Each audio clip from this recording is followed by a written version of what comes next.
Health is an eternal topic for mankind. We are born on Earth, and our health is intimately linked to the environment and ecology.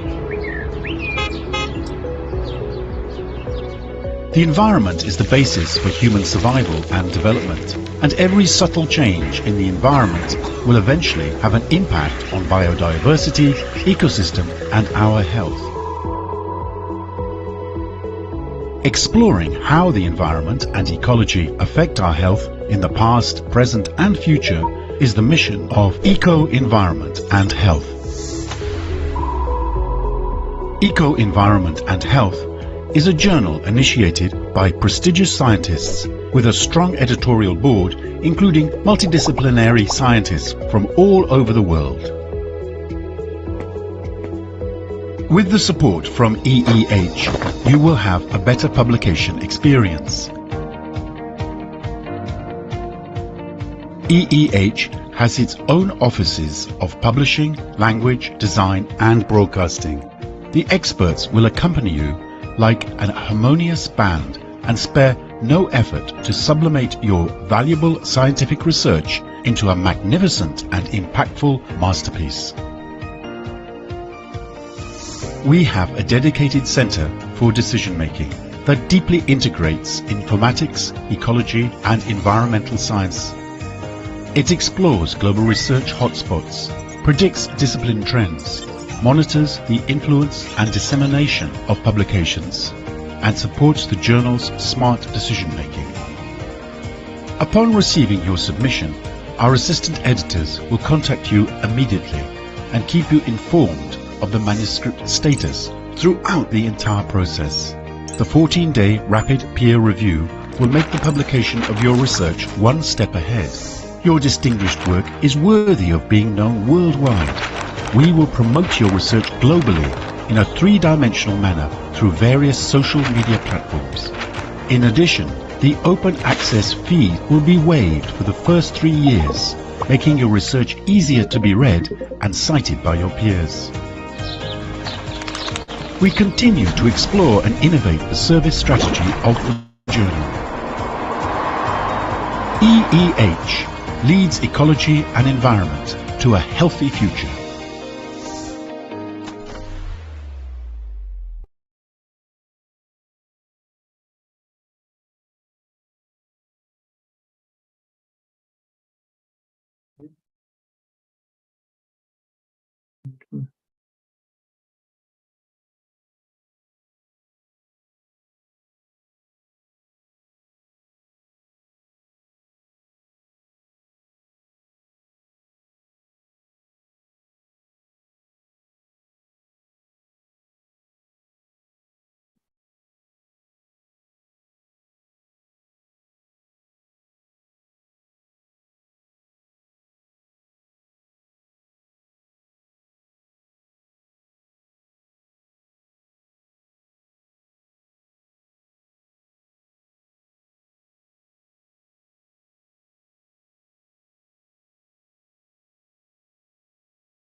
Hello, Professor Choi. How are you?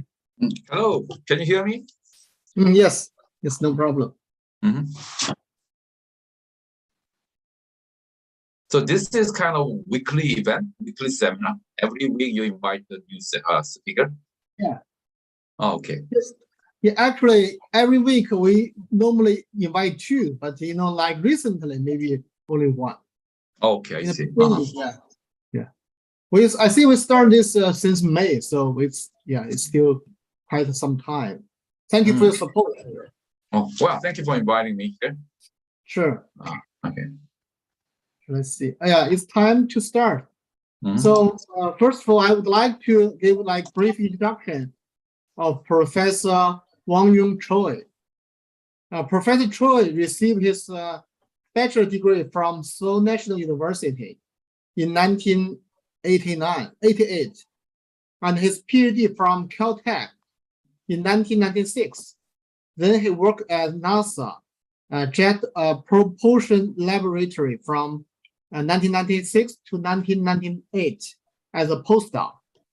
He joined post-tech in 1998 as an assistant professor and became a full professor in 2008. In 2022, he moved to Korean Institute of Energy Technology to establish Center for Environmental and Climate Technology as an inaugural director. His research interests are mainly focused on the semiconductor photocatalysis and photochemistry for solar energy conversion and environmental applications. He was selected as an academician of Korean Academy of Science and Technology in 2014 and received Young Scientist Award in 2005. He has published more than 340 articles and has been selected as a highly cited researcher by the Clary White Analytics in 2019 to 2021. He is currently serving as editor-in-chief of ACS ESNT Engineering since 2020. All right, thank you. So you can share your screen. Well, thank you very much. Okay, let me share my screen. Yes. All right. Yeah, no problem. Yeah. Can you see the full screen? Yes. Okay, great. Well, thank you, Professor Gu, for kind introduction, and I am very happy to be invited to this seminar series. And my topic today is about semiconductor photocatalysis, which is one of the popular technology for solar energy utilization for energy and environmental application. And what I'm going to do today is give a brief introduction about this field and background, and then introduce a couple of the topics of photocatalysis application.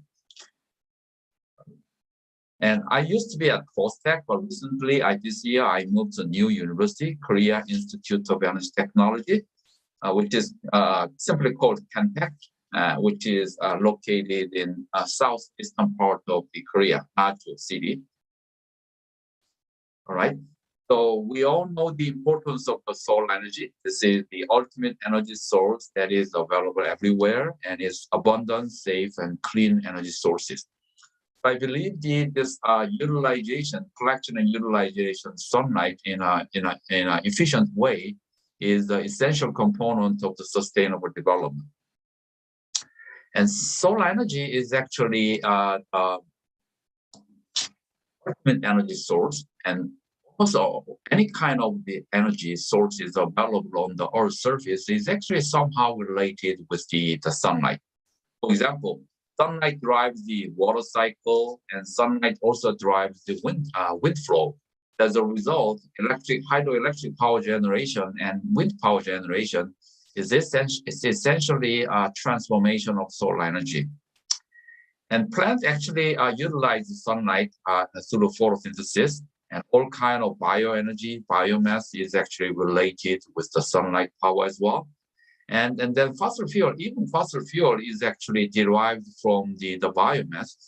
And then as a result, the fossil fuel is also another transformation form of solar energy. So with this reasoning, actually solar energy is kind of the mother of almost any kind of energy available on the global surface. So an efficient way of solar energy utilization and control of solar energy utilization is actually key part of the sustainable development in the future society. So there are several methods utilizing solar energy, and photocatalysis is one of the popular methods of utilizing solar energy. And the sense of this function is actually convert solar energy to chemical energy. The semiconductor particles are usually utilized as light absorber. And upon absorbing photon and upon band gap excitation, electron hole pairs are generated. A small fraction of electron hole pairs survive the rapid recombination process and migrate to the interfacial region, and they initiated interfacial charge transfer reaction, which derives many kind of reductive conversion reaction and oxidative conversion reaction. So the versatility of this reaction, photo-induced redox reaction taking place on the surface of semiconductor has been widely applied in many environmental energy application systems. One of the most popular examples is actually solar water splitting, and proton reduction and water oxidation driven by the solar energy. Actually, net reaction, a combination of two half reactions, result in the splitting of water to hydrogen and oxygen. And hydrogen is actually chemical fuel. And then as a result of this photocatalytic water splitting, solar energy, photon energy is actually stored as a chemical energy in hydrogen. So in that sense, hydrogen can be called as a solar fuel. And then this water splitting for hydrogen production is actually being intensively investigated as an option for storing solar energy. And another popular research topic these days is the CO2 conversion to hydrocarbon and fuels and chemicals, and which is widely known as artificial photosynthesis.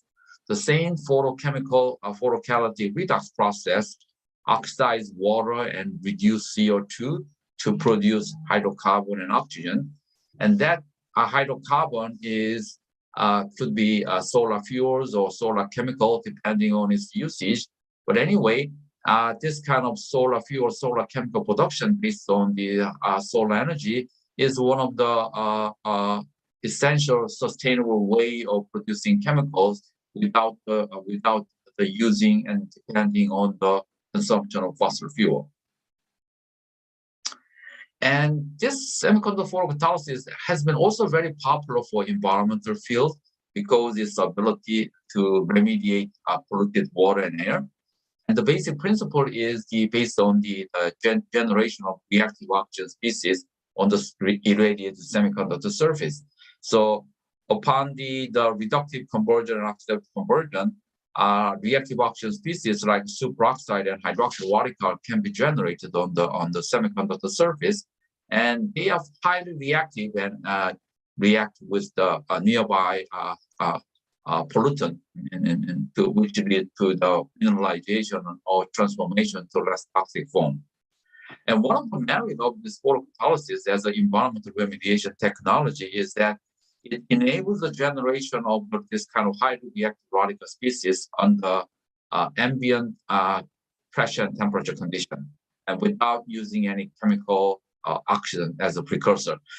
In any kind of advanced oxidation process, and toxic chemical oxidants like ozone and hydroperoxide or sulfate is widely used as a precursor of radical species. And then also external energy input is usually required, like electricity or acoustic wave or high thermal energy.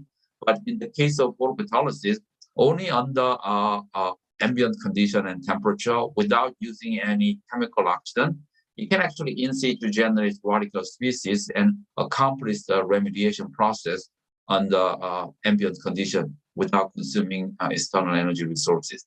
So this is actually the biggest merit of the semiconductor photocatalysis, and this is why such a photocatalysis research has been very popular among environmental research community. And so the photocatalysis field has been largely applied in environmental remediation field and fuel synthesis field. And both are actually based on the same principle, photo-induced electron charge transfer, but their purpose is quite different. In the case of environmental remediation, their function is largely depends on the generation of reactive radical species on the surface, and fuel synthesis they usually depend on multiple charge transfer, converting abundant material like CO2 and water, and then to energy-rich chemical like hydrogen and hydrocarbon. So both research part has been extremely popular for the recent years.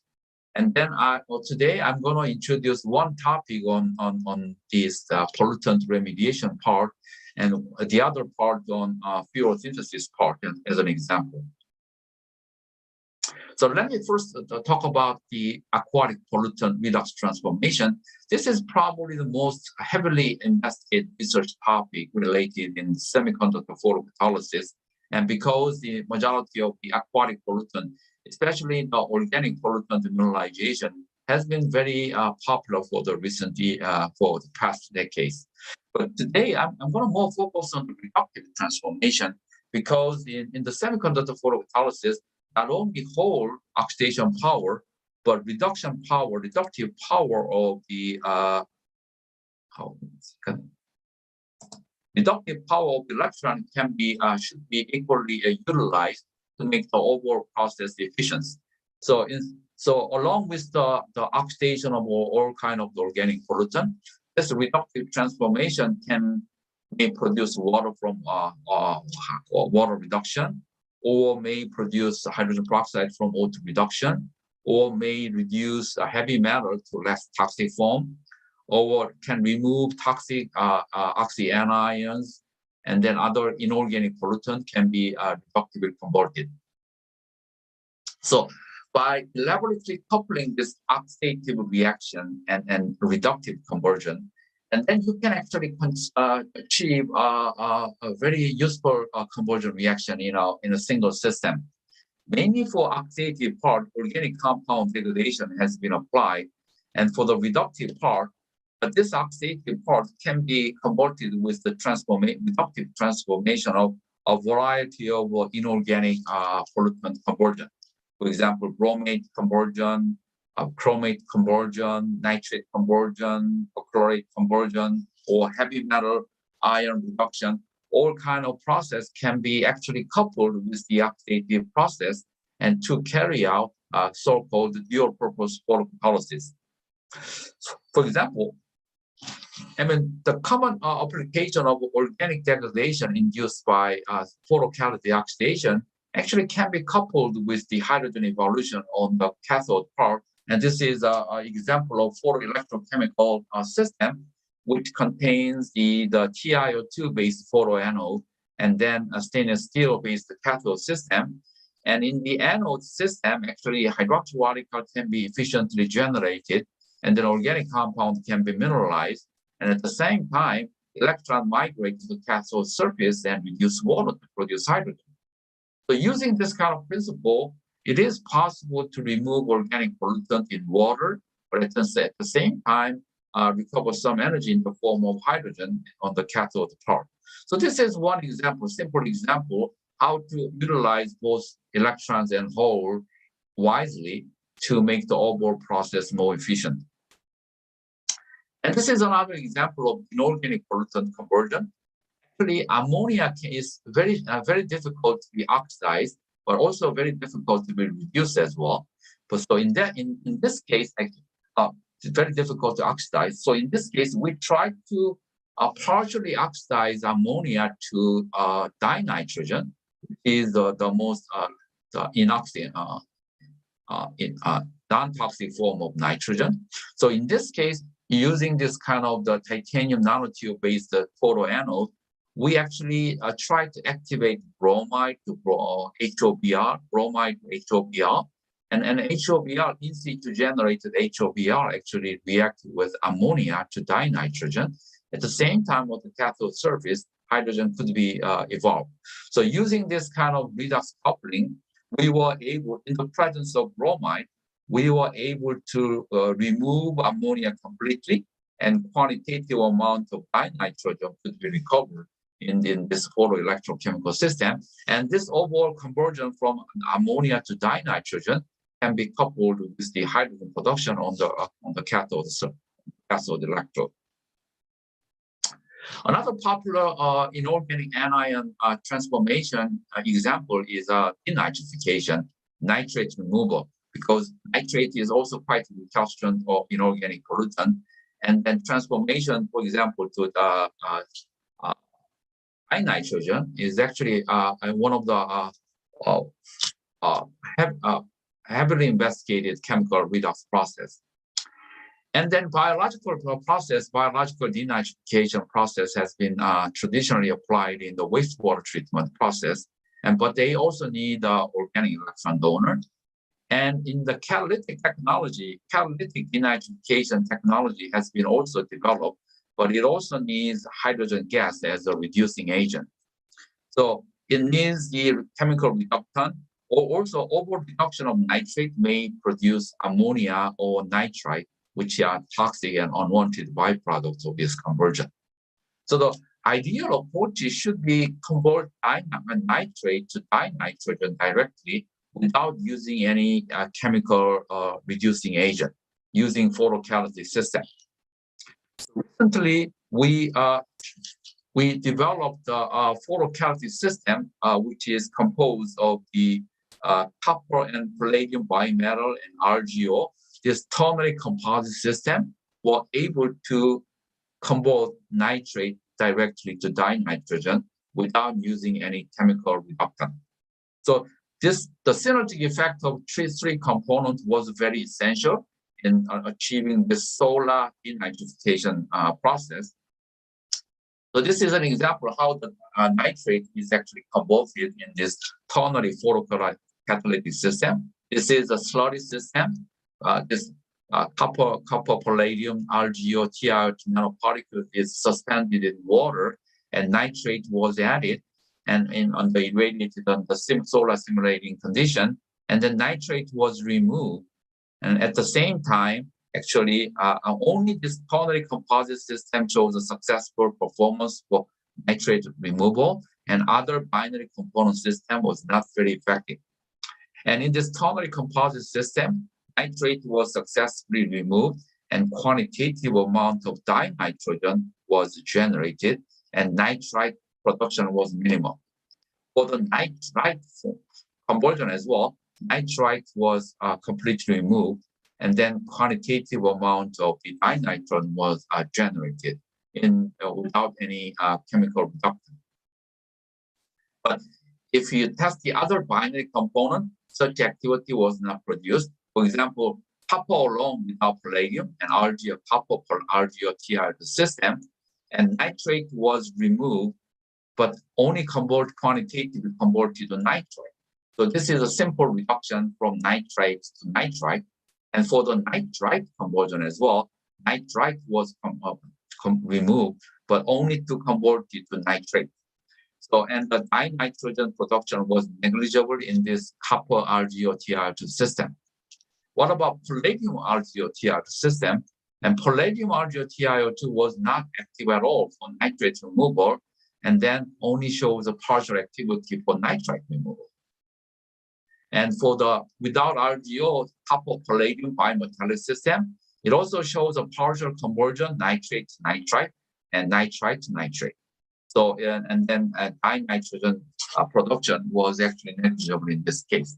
So actually the components, three components, copper, palladium, RGO was essential in converting nitrate to dinitrogen directly in this photocatalytic system. So what is happening in this case is actually the on this ternary composite photocatalytic system, and then this nitrate is actually efficiently reduced on the surface. For example, using this kind of the ferric-ferrous redox couple, we can collect electrons from the conduction band electron to the external circuit. So we can actually measure the photocurrent. We can measure the collected photocurrent in the slurry system. So in the ternary composite system, we recover the highest electron transfer, which means this ternary photocatalytic system is the most efficient in interfacial electron transfer. But when you add nitrate, actually the collected photocurrent was lowest in this ternary composite system. So what is happening in this case, this ternary composite system is very effective in transporting electron to nitrate. So conduction band electron is transferred, intercepted by nitrate and converted to dinitrate. So less electron is available for shuttling to electrodes through the ferric-ferrous redox couple. So this clearly shows that this ternary composite system is very efficient for direct conversion to nitrate to dinitrogen. So as you can see, if you increase the nitrate concentration from 100 micromolar to 200 micromolar, and then the photocurrent is dramatically reduced, which means that this nitrate mostly scavenges conduction band electron in this case, and less electron is available for shuttling to the collector electrodes in this case. So at first, we assumed that this nitrate dinitrogen conversion was direct reduction, but it turns out that it's actually hydrogen-mediated reaction. So we found that, so this reaction was actually carried out on the argon purges condition, initially argon purges condition, and then in the anoxic system, nitrate is removed and dinitrogen is generated. But when it tried continuous argon purging throughout the whole reaction, we observed the nitrate removal was negligible. So what is happening? What is happening in this case is actually hydrogen is actually produced as a result of water splitting, and then that in situ generated hydrogen is actually utilized as a reductant of nitrate. So what happens on the continuous argon purging condition? On the continuous argon purging condition, in situ generated hydrogen is immediately removed and has little chance to react with nitrate. So this data clearly indicates that hydrogen in situ evolved hydrogen is actually playing the role as a major reductant. So in this case, actually, overall water splitting is clearly happening. So stoichiometric amount of hydrogen and oxygen is evolving, and in the presence of nitrate, the hydrogen production was actually dropped to almost zero, negligible in this case. So that means in situ generated hydrogen in the presence of nitrate is immediately scavenged by nitrate, and then nitrate is converted to dinitrogen in this case. So we actually tested, we measured the current quantum yield of this dinitrogen formation, and at 10 millimolar nitrate concentration, at UV region, the maximum apparent quantum yield was 5%, which is quite high compared to the other organic degradation reaction. And this ternary composite system is pretty stable, and they actually maintain the reactivity for 20 cycles without showing any decreasing of the conversion efficiency or selectivity to dinitrogen. So basically what is happening is this: in this ternary composite system, actually on the top of nanoparticle surface, nitrate is selectively transformed to nitrite. And then palladium surface, they generate in situ hydrogen, and this in situ generate hydrogen react with nitrite on the surface of palladium catalyst and convert to dinitrogen. And the presence of RGO is essentially needed as a very efficient electron transfer from conduction band to this bimetallic system. So in the absence of either of these three components, and the overall process is not working. Only in the presence of three components altogether, copper nanoparticle, palladium nanoparticle, and RGO, they work synergistically to convert nitrate to dinitrogen. So this is one example of how this aquatic pollutant can be removed and converted using the control of semiconductor property. So by controlling the surface property or bulk property of semiconductor, we can selectively control of the conversion of the organic pollutant and inorganic pollutant. All right, so this is one, so a brief summary of aquatic transformation part. Oh, before that, I just want to mention that this kind of solar water treatment technology based on photocatalysis and photochemistry is actually ideal for low concentration and small scale system. And this kind of photocatalysis system cannot be very efficient for high concentration system over a large scale because it's very difficult to scale up this solar photocatalytic system. So as long as the photocatalytic water treatment is developed, actually they should target for special case of the low concentration and small scale system and utilizing only solar light instead of the electricity.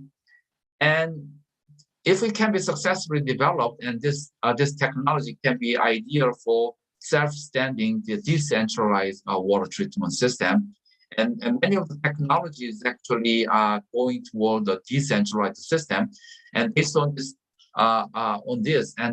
solar water treatment system can be also very promising unit for decentralized water treatment system. All right, shifting gears, and I want to briefly introduce some example of solar fuel synthesis using a semiconductor photocatalytic system. And one of the most popular and example of solar fuel research is actually water splitting for hydrogen production. But there are several options for solar fuel production research. For example, CO2 conversion to hydrocarbon, and water splitting to hydrogen, and nitrogen conversion to ammonia. And today's topic is actually oxygen reduction to hydrogen peroxide. And more research groups are working on O2 reduction to hydrogen peroxide.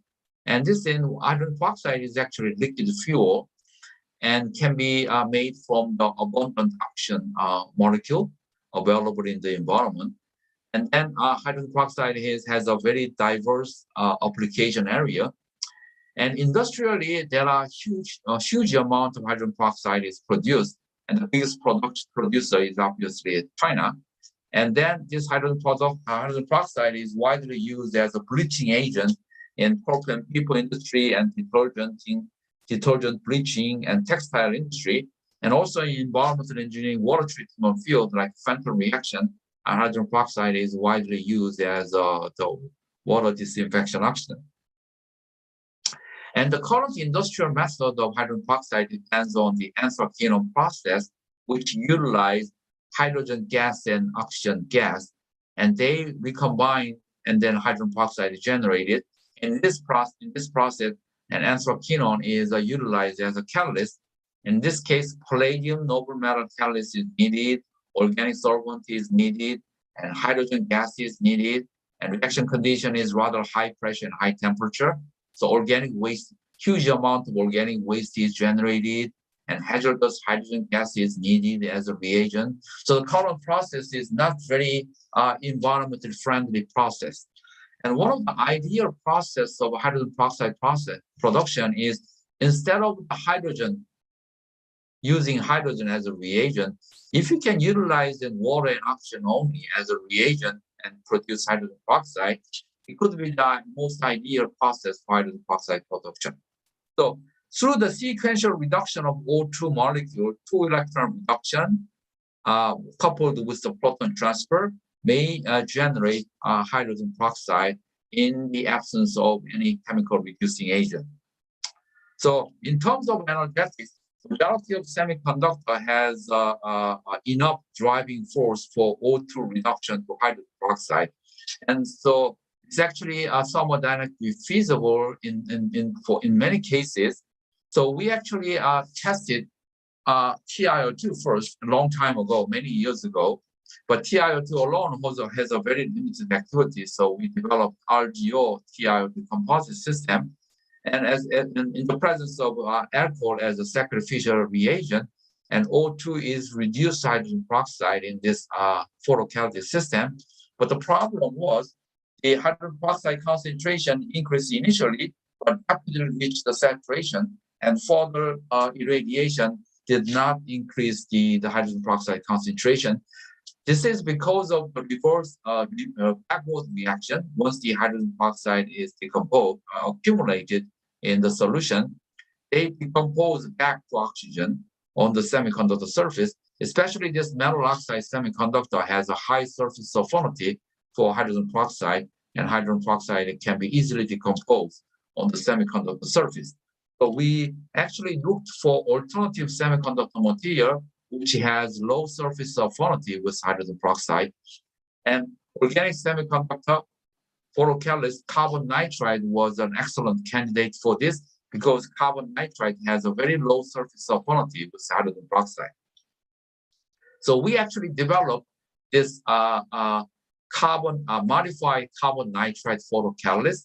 And in this case, actually, hydrogen peroxide was linearly produced with time without showing any sign of saturation. So up to 3 millimolar, there is no sign of saturation. This is because once hydrogen peroxide is accumulated in the solution, they actually less surface interaction with carbon nitride surface. And as a result, the backward decomposition reaction is very slow. That's why this hydrogen peroxide was linearly accumulating in the solution. So in this case, actually, it was the modified carbon nitride. Actually, we at 420 nanometer of visible light, we will achieve about 7 or 8% quantum efficiency. And based on this efficiency, we were able to progressively improve the conversion efficiency of this hydrogen peroxide production system. So by modifying the potassium hexafluorophosphate, we were able to increase the efficiency from 7% to about 25% in this case. So in this overall semiconductor hydrogen peroxide system, selective 2-electron transfer is critical. If you transfer more than 2 electrons, and then water is probably more preferred product under the condition of 4-electron transfer process.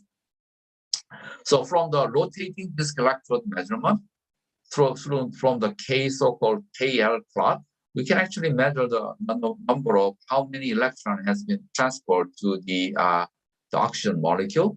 And the slope actually tells the number of electrons. So the unmodified carbon nitride electrode surface, there average 2.5 electron has been transferred. So actually oxygen is slightly over-reduced than hydrogen peroxide. But with this KPF modified carbon nitride, the number of electrons is almost exactly 2, which means that O2 reduction to hydrogen peroxide is much more selective in the case of this modified system. So that's why this quantum efficiency was dramatically enhanced from around 7% to 25%. So we keep modifying this material and with different modifier. For example, we actually modify carbon nitride with KCl and KOH. And in this case, at 420 nanometer, we achieved almost 100% quantum efficiency for the hydrogen peroxide production system. At this case, 450 nanometer, and then quantum yield efficiency was actually 60%. But we further improved this quantum efficiency with modifying with the sulfur and potassium. In that case, we will even achieve the almost 100% of quantum yield at 450 nanometer. So this is a very efficient system for the overall conversion of the O2 to hydrogen peroxide. And if we anchor the anthraquinone on the surface of carbon nitride, it also facilitates the electron transfer. And so just like in the industrial process, which utilized anthraquinone as a redox couple shuttle for O2 reduction to hydrogen peroxide, by anchoring this anthraquinone on the surface of carbon nitride, we were able to make this O2 reduction to hydrogen peroxide much more efficient in the system. Then obviously with the anthraquinone anchor system, hydrogen peroxide production was dramatically enhanced, and compares it was even better than noble metal deposited system. And then this is another case of the similar approach.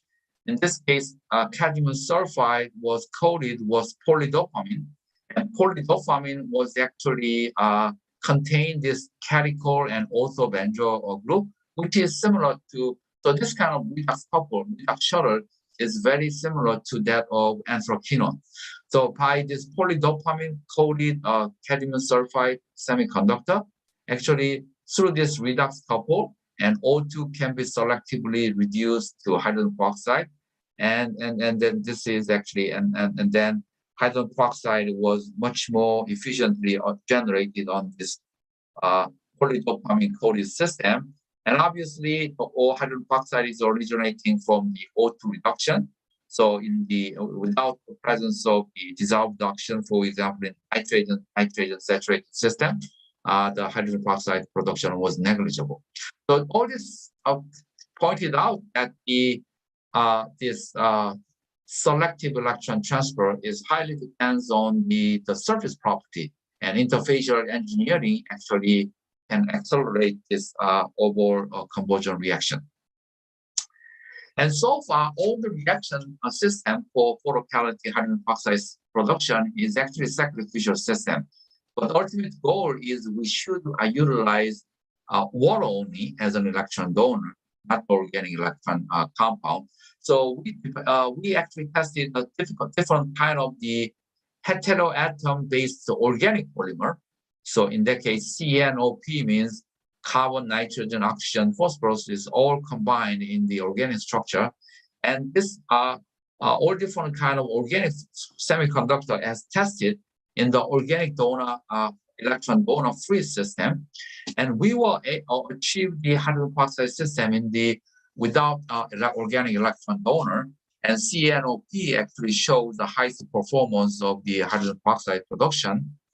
And then obviously in this case, electron donor is water. As a result of water oxidation, and oxygen was actually evolved, and then electron and producing and proton and electron, and that electron actually utilized the O2 reduction to hydrogen peroxide. So the presence of the water is actually essential. So if you carry out this hydrogen peroxide production in the oxygen saturated organic solvent, for example, acetonitrile, there was no production of the hydrogen peroxide, even though there's plenty of dissolved oxygen.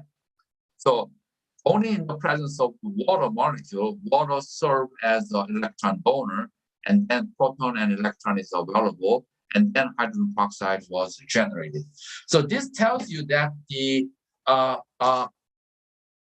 optimal engineering of semiconductor photocatalytic property is actually you are able to produce hydrogen peroxide from water reduction, O2 reduction, at the same time utilizing water using as water only as electron donor, and no organic electron donor is needed in this kind of system. Okay, so far I focused on the photocatalytic system, and now I'm going to show a couple of examples, which is a photoelectrochemical system based. And this is one example of the photoelectrochemical system that produce hydrogen peroxide not only in the reductive pathway on the cathode, but also through the oxidative pathway on the anode. So typically, this anthraquinone was anchored on the carbon electrode as electron shuttle. So O2 is reduced by 2 electrons on the hydrogen peroxide. And at the same time, and water can be oxidized selectively by 2 electrons, and hydrogen peroxide is generated. So in this overall photoelectrochemical system, we were able to generate hydrogen peroxide through not only through the water O2 reduction pathway, but also by the water oxidation pathway as well. So in this case, actually for the anode, we use the molybdenum-doped bismuth vanillate electrode, and anthraquinone anchored carbon electrode was utilized. For this water oxidation part, we selected molybdenum-doped bismuth vanillate because this shows the highest activity for water oxidation to hydrogen peroxide. And then this anthraquinone anchored this carbon electrode was very selective for 2 electron reduction. So just using bare carbon nitride electrode, the number of electron transport reduction molecule is 4, which means O2 is reduced to water molecule. But by anchoring anthraquinone, which is very highly selective 2 electron transfer, so O2 is reduced by only 2 electrons to produce hydrogen peroxide. We selected this 2 photoanode and cathode and combined it as an overall photoelectrochemical system. But the problem was this molybdenum bismuth vanillate electrode was not stable at all, and they rapidly decreased their reactivity activity during the irradiation. But this problem could be solved by coating phosphate on the bismuth vanillate electrode surface, and then electrode was quite stable for a long time. So using this kind of the photoelectrochemical system, we were able to achieve hydrogen peroxide generation in the photoanode or hydrogen peroxide generation in the cathode. And this anode cathode Faraday efficiency combined, their actually apparent Faraday efficiency is higher than 100%. This is because both electron paths produce hydrogen peroxide in not only in the cathode but also on the anode. So the electron pair is more efficiently utilized for generating hydrogen peroxide. Okay, so this is actually a last example, and we just showed the example of hydrogen peroxide in the photoelectrochemical system. But the problem is hydrogen peroxide produced in the photoelectrochemical system is always mixed with the electrolyte, because in the photoelectrochemical cell or electrochemical cell, they're always abundant of the electrolyte, and then hydrogen peroxide electrolyte should be separated out later, which is a highly energy costing process. So the question is it possible to generate electrolyte-free hydrogen peroxide in the photoelectrochemical system? And this is an approach we actually adopted in the photoelectrochemical system. And the essential part is we have a solid compartment, which has a solid polymer electrolyte layer. So the essential basic electrode structure is very similar to the previous example. Anthraquinone anchored graphite electrode is serving as a cathode, and ruthenium oxide loaded titanium nanorod is actually serving as an anode. So on the photoanode surface, water oxidation taking place and protons are generated, and on the cathode part, O2 reduction to H2O2 minus is generated. In this case, we actually have an additional proton exchange membrane and anion exchange membrane and sandwiched between the this solid polymer electrolyte. So what is happening in this case, this polymer electrolyte membrane, proton exchange membrane, only pass protons through this membrane. And from this one, only OH minus and HO2 minus anion can pass through this anion exchange membrane. And this proton and HO2 minus anion recombine in the solid polymer electrolyte layer, and they generate hydrogen peroxide. And then proton and hydroxide recombine here, and only water generates here. So by passing through distilled water through this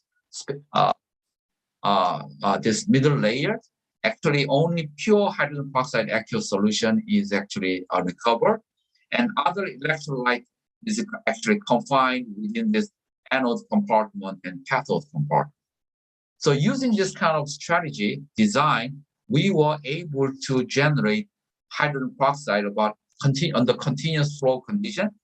We were actually able to generate about 80 millimolar of hydrogen peroxide continuously through 100 hours, and the photocurrent shows a quite stable generation current level throughout the level. So using this kind of system, we were able to produce hydrogen peroxide from the water and oxygen only on the sunlight, nothing else, no electricity, only sunlight, oxygen, and water, and under continuous irradiation in this photoelectrochemical system, 80 millimolar level of the hydrogen peroxide can be generated, and this concentration level could be even enhanced if we can scale up the photoelectrochemical reactor. Okay, so I just briefly introduced a couple of examples of the photocatalytic system and photoelectrochemical system for aquatic contaminant transformation and solar fuel synthesis. In this case, hydrogen peroxide synthesis is an example. And utilizing solar light through this photocatalysis and photoelectrochemical system is actually essential component of solar energy utilization technology. And I believe the sustainable development of the future is actually critically depends on how the mankind master the utilization of the solar light, because the solar light is the ultimate energy source. And if you want to replace the fossil fuel to renewable energy, and solar energy utilization should be a key part of the sustainable technology. So this kind of semiconductor photocatalytic photoelectrochemical system, I think is a technology of the future as the society demands the transfer from the fossil fuel to renewable energy. And solar energy is actually the only option and the most significant option we should consider. So I think this kind of the solar-based energy technology is actually one of the essential sustainable technology for the sustainable environment in the future. Okay, and I thank my research group for and then funding for a National Research Foundation of Korea. And as a last advertisement, I'm serving as an editor-in-chief of ACS ES&T Engineering. It launched it last year, and we are in the second year of the publication. And this journal is actually aiming to publish all areas of environmental technology and engineering. And recently, we actually published a special issue focused on this photoelectrocatalysis as for sustainable environment. And then there are many cutting-edge research activities that are closely related with the sustainable environmental issues. So please read this ACS ES&T Engineering special issue and get useful information. Thank you very much for your kind attention, and I would be happy to answer any questions. Thank you very much, Professor Choi. It's a very great presentation. Some of the figures are really beautiful. I like them very much. Oh, okay, thank you very much. Professor Gu is leaving, so I will preside the next session. Our audience, will you please raise your hand to ask question or type your question in the chat box.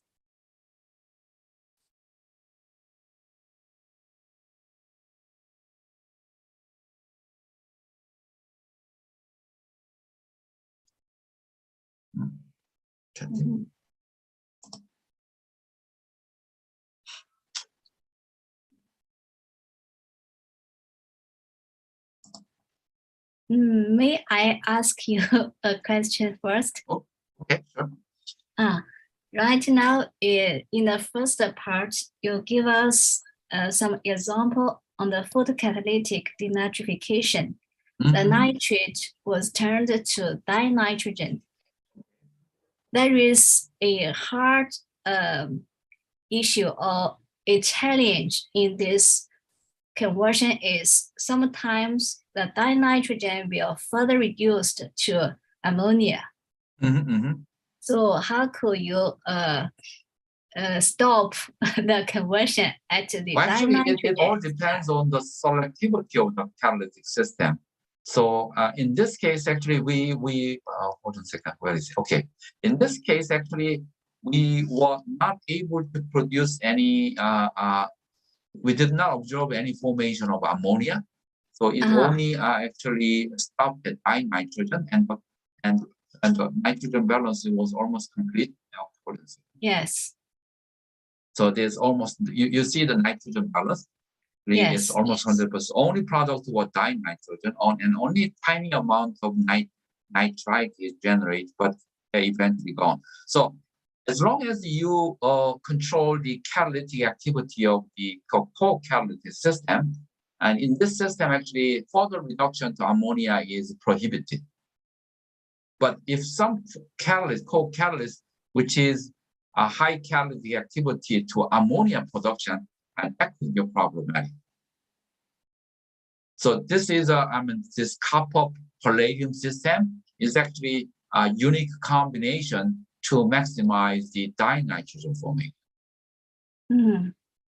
But nowadays, people are more into this actually ammonia, nitrogen to ammonia production, right? In terms of the fuel and chemical production.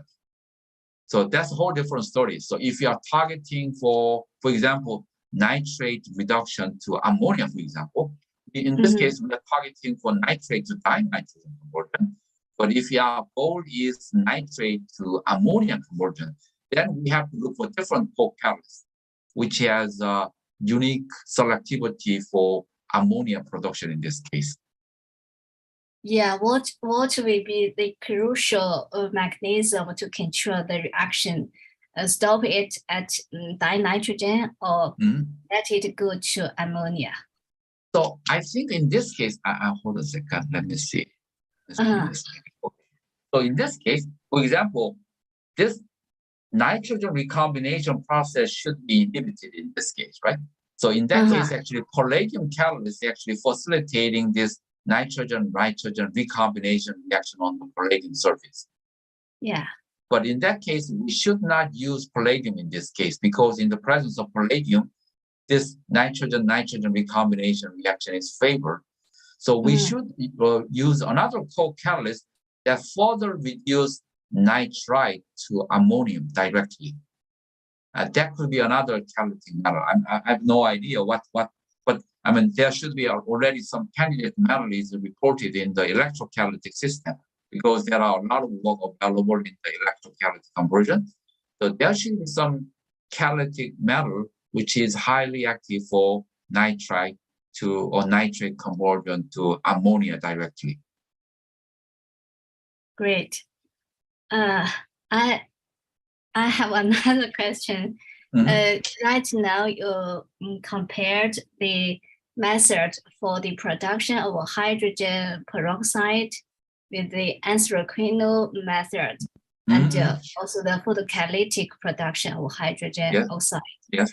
Yes. Have you ever compared the cost for these methods?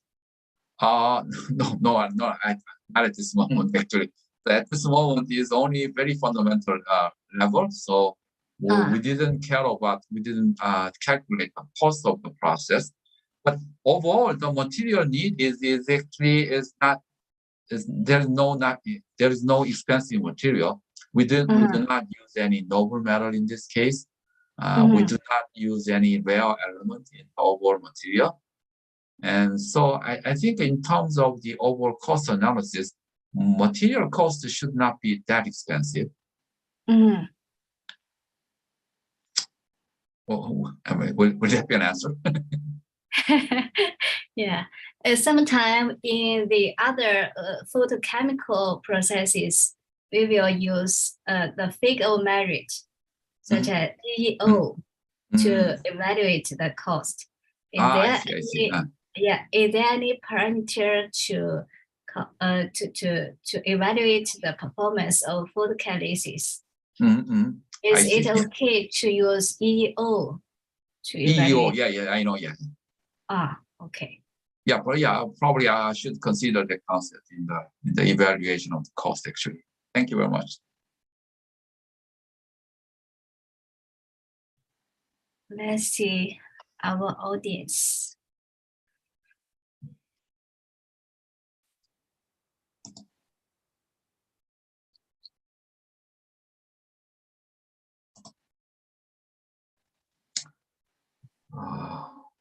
All right, there is no further question. So shall we conclude the meeting or? Okay. If there is no other question,